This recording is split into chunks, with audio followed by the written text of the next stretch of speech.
We've got Nebraska draft talk.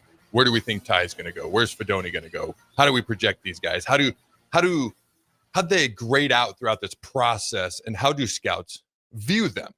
Also, a whole lot of press conference reactions from throughout the week from roughly 90 million different players and coaches, from volleyball to football, etc.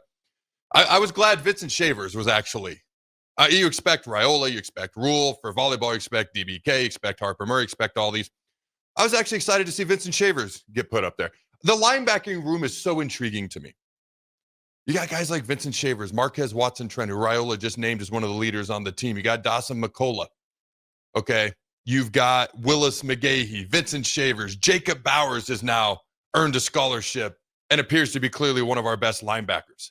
Don't forget about a guy like Willis McGahee, who has athleticism. He could have gone to some schools as a running back. His athleticism is crazy. All right.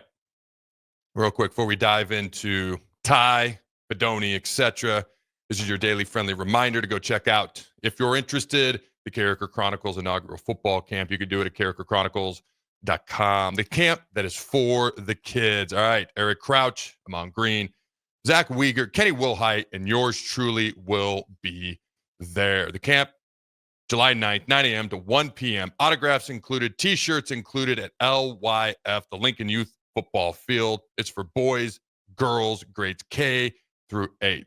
You want to learn the basics, the fundamentals, this is the camp for you. You want to take your game to the next level, this is a camp for you. You want to have, hopefully, an amazing time that you're going to remember for a long time. This is the camp for you. Again, register and or learn more at carrikerchronicles.com.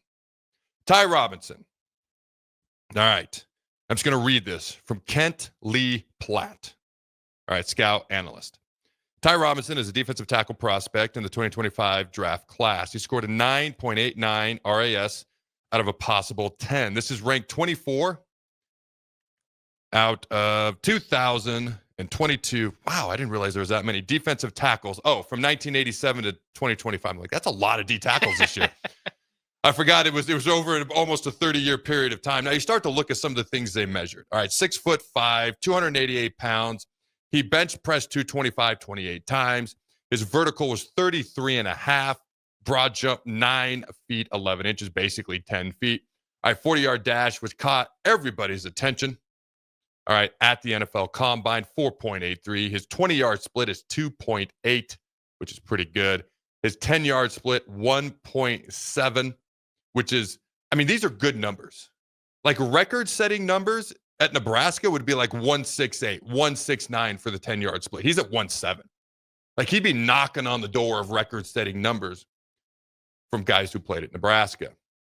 All right, the 3-cone, I'm not even going to read that. Most people don't even know what it is. I think it's a stupid test. The 20-yard shuttle, 4.5. That's not bad. It's probably average to slightly above average. Some of the other things that I've read, like his 40 is really good. His 10, his 20 is really good. The 28 reps in the bench press, probably on par with most guys that are similar to him. The 20-yard shuttle's probably on par. His straight line speed is, I think, what surprised a lot of people. When you look at a guy like Ty Robinson, what do you think? Second round, third round, fourth round, fifth round. I think most people fall in the third round somewhere. What do you think, Jake? Yeah, I would say probably early third round, but would not be surprised by a second round pick this evening, just because of how he did rise, after in the draft process, and looks to be one of the better athletes in this draft. And then the other thing too is it's going to be intriguing just to see where he goes. Right? Is he going to be a 3-4 defensive end? Is he going to go inside on a 4-3 for pass rushing?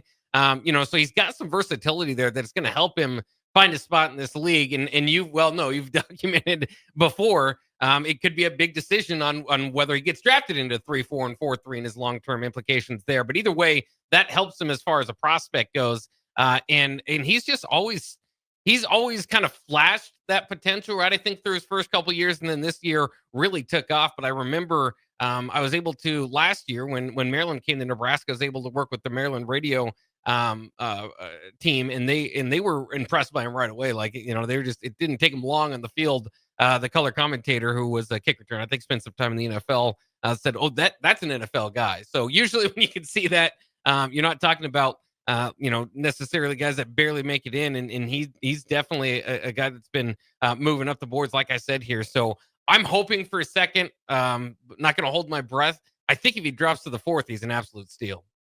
Oh, he's a steal in the fourth round. What you hope throughout this draft process is you hope a team or a GM falls in love with you.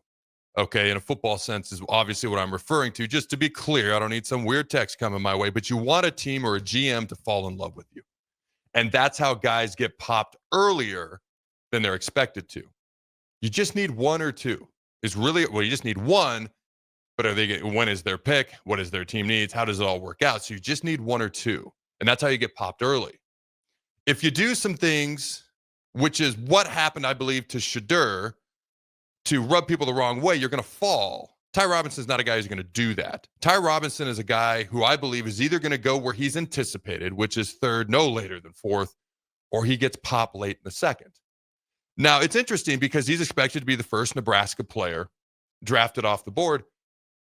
It's interesting. There's a couple of scouts who like Fidone a little bit better. Not the consensus, not the majority. There are some people out there who love Thomas Fidone. And when it comes to maybe getting drafted higher than we would have anticipated, there's a possibility that a couple of teams have maybe fallen in love with him. And maybe he gets popped earlier than we think. I do know there's a couple scouts who actually like Fidone the best out of all the Nebraska players coming out this year. Again, it's not the majority. The majority would say Ty Robinson. What's interesting about Ty Robinson, there's multiple things. There's no consensus about it. He's ranked anywhere. Matt Miller has him the number 51. Okay, ranked number 51 out of 600 NFL draft prospects this year. That's second round. That's solid second round, mid-round. And then Scouts Inc. has him number 75, which is solid third round. Okay, another guy has him number 91 with a late third round grade. So he's pretty much in the top 100, but there's a big gap between 51 to 75 to 91. So I do think people are going to look at his tape, especially his senior year, and be like, that kid's really good. It's always better if you played at that level for multiple years. Ty Robinson played well, but he really popped off his senior year. Had he popped off his junior and senior year, that reinforces, a scout's belief that, hey, the possibility of a bust element in the NFL is much, much less. I talk about the hardest thing is consistency. If somebody does it for 1 year, okay, that's awesome. But if you do it for two, now you've shown a level of consistency, which is going to exponentially help you. Ty was a good player. His sophomore, junior, really popped off. His senior year stood out. Here's the other thing that's interesting is where teams want to play him. In the 3-4, as a defensive end, as a 3 technique, as a 4th, and a 4-3 defense. Okay. One of the things that I think is appealing to him, and his age is honestly going to be held against him. He's a little bit older. The COVID year, the extra eligibility years, he's one of the oldest players in this draft. And teams are going to say, hey, he's going to be more mature when he comes in. We like that. We've got less years to have him if we do sign him for a second contract before he hits 30, when things start to change physically for players sometimes. So maybe that does or doesn't help. When you're thinking about a guy's ceiling, he's going to be a lot closer to his ceiling at the age of 24 versus a guy who's coming out that's 20 or 21, because he's already been developed more. So it's a little bit more sure thing of what you're getting, which can be a plus as far as you're not concerned about him failing, but also how much better can we get him once he gets here. All right. The other thing is how different scouts view him. All right. Some scouts view him as a perfect 5 technique in a 3-4. Some scouts are going to like him better as a 3 technique in a 4-3, and they might be like, I don't like him as much in the 3-4 or whatever. It depends on what a team is running. So the position that they put him at could make a big difference too. I'll just be honest with you. A 4-3-3 technique is valued higher than a 3-4 defensive end. It just is. The middle backers and the outside backers, the edge rushers are considered the most valuable, and the nose guard are considered the most valuable positions in a 3-4. Well, what position did I just leave out? The D end. That's just how they look at it. It is what it is. It's not my choice. In a 4-3, they're going to look at the 3 technique and the defensive ends, and then a lot of teams will just rotate a bigger nose guard in and out based on if it's a run or a smaller nose guard, or maybe bump the 3 down to nose if it's a passing type down or situation. So with Ty, I'm curious to see who drafts him, where they draft him, and what position they envision him playing in, and what type of defense they run to begin with. You got any other thoughts on that? No, it's just, I think it's exciting to because then you can go which team drafts him, right? And then you're looking at team need. He still fits in the category of those first 3 rounds, right? Where kind of once you get to the 4th, 5th round, okay, maybe get some projects or some guys that are compete for backup spots. But when you're first 3 round, those are guys that are often expected to come in and play or impact the team right away. So I think he's in that category. So that's what's kind of fun about his draft positioning is as soon as he gets drafted, there's going to be expectations on him to play right away. So I don't know. And then you kind of think, okay, so maybe back in the 3rd might be more exciting for Husker fans, other than your favorite team, right? It would be a competitive team that still has a need there. All right, Thomas Fidone. This is, for me personally, this is the most intriguing player coming out of Nebraska. We know what his ceiling, based on what he was rated out of high school, is. We know there's maybe some mixed emotions here or there about how things went, but scouts love him. And honestly, since January, he moves with more fluidity than he had in a long time here at Nebraska. And I've talked about, having multiple knee injuries, just because you're cleared doesn't mean you feel good. There's a difference between you can go play and I feel like myself again. I'm 100%. I'm moving with the fluidity that I would like to. And so for me, it almost looks to me since January, when you watch him at the Senior Bowl and you watch him at the Combine and you watch him at Pro Day, I'm like, man, this is the best I've ever seen him move since he got hurt, which is great. And I think that has helped how scouts view him. Big body, length, big target, who is now moving well, or I should say better than he was at times when he was here, still recovering from multiple major knee surgeries. And here's a quote from one scout. Fidone is for sure viewed as one of the top projectable tight ends, end quote. Another one. For most people, they consider it a consensus, a top 6 or 7, pending how they view him, like 6 or 7 tight end in the draft, like one of the top 6 or 7 best. Fidone to me, and he is in my rankings right now within that range. And he says, I have Fidone at 7. There's already been 2 tight ends drafted. So if another 2 go and another 2 go, he might get popped in the 4th. Like I would be surprised if he went ahead of Ty Robinson, but I wouldn't be flabbergasted. I would definitely be surprised, but I wouldn't be flabbergasted. That's not a dig at Ty. That's a compliment to how scouts view Fidone. All right, let's see if we got anything else here. And I quote, to me, he's in a tier by himself because he's the one developmental dude. He's got all the traits. He has the frame. He has the athleticism. I like the way he moves on the field. I like his length and his frame and his effort while blocking. Yeah, I just paused to let that sit there. There's a lot of tight ends in the class where you feel comfortable can mostly play inline, but Fidone for sure needs to work on the blocking technique and needs to add more weight, bulk, and improve the play strength on the frame. I shouldn't have paused when I did. End quote. And those are some more quotes from scouts. So basically, his potential, his upside. They need better blocking, but his upside is there. Projectable tight end means dude's got big upside.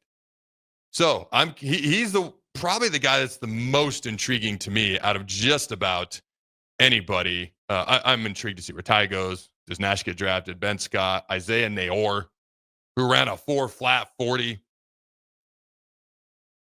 at 215, one of only 5 guys in the history of the NFL Combine to do it, which frustrates me about certain things here, but I'm curious to see what he does in the future.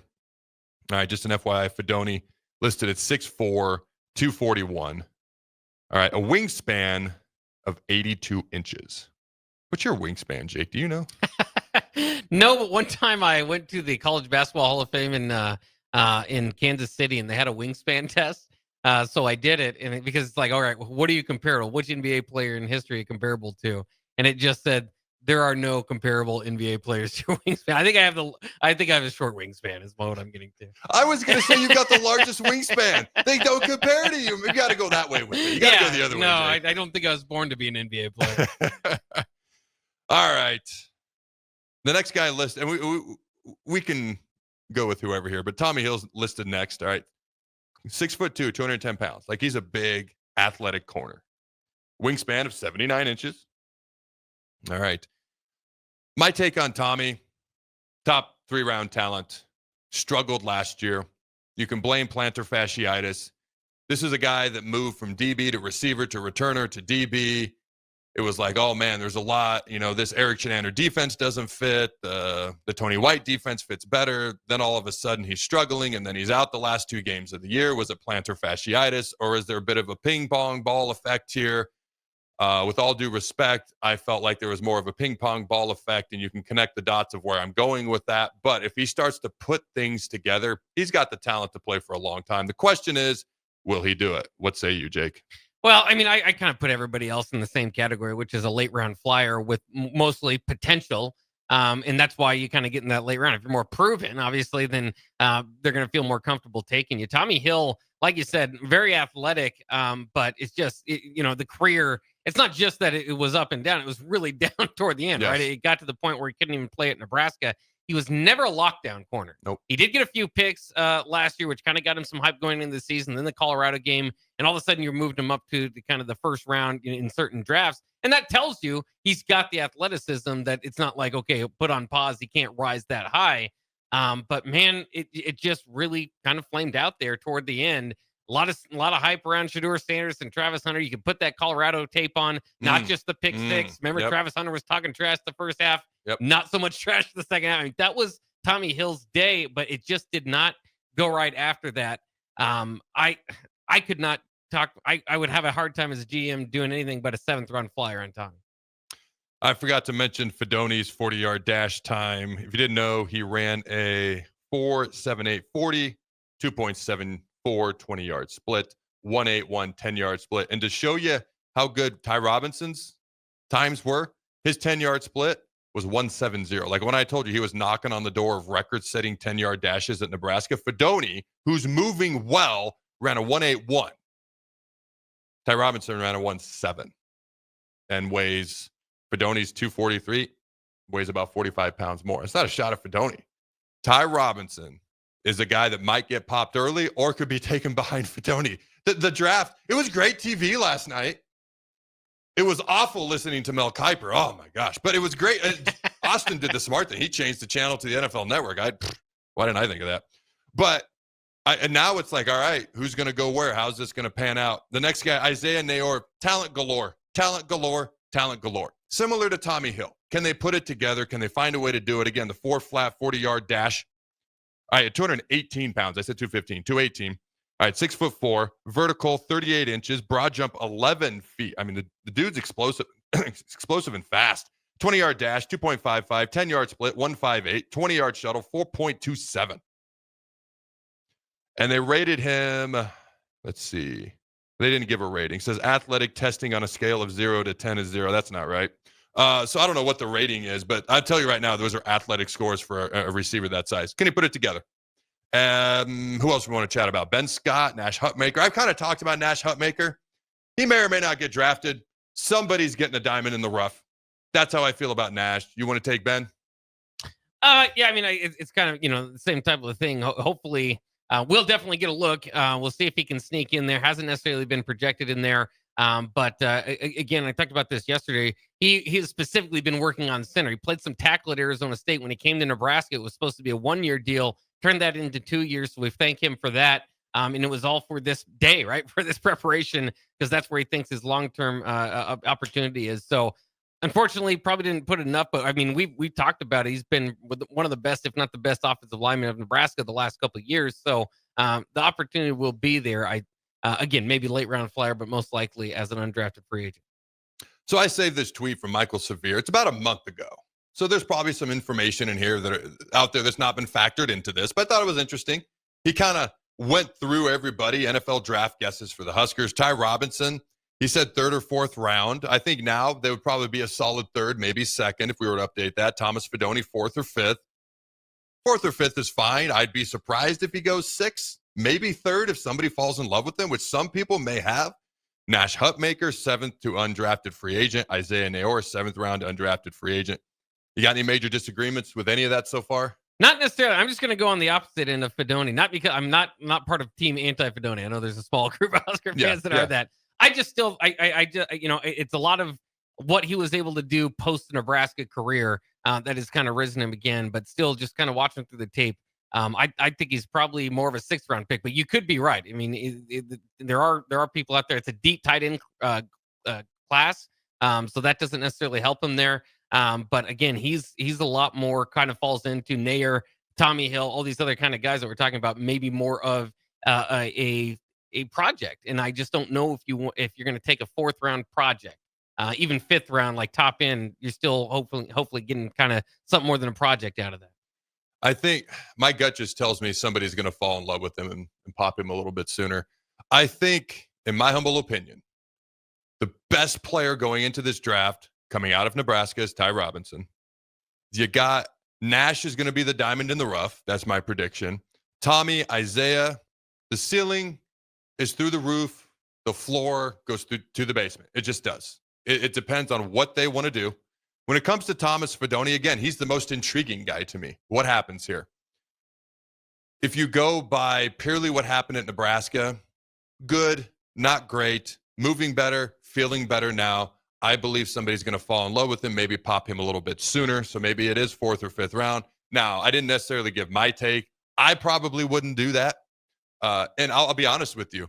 He's very sensitive about things. Okay. He's very sensitive about things.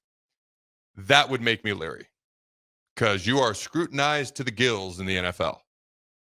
And he won't be as much, depending on where he's drafted, as like the 1st-round pick, the 2nd-round pick, the quarterback, etc. Nor should he be. The level of sensitivity when you shush your own home crowd concerns me a little bit. Now, we all mature, we all learn, we all grow, we all get better. I'm sure he's going down that path of positivity. Hopefully, he's going down it quickly because that would behoove and benefit him.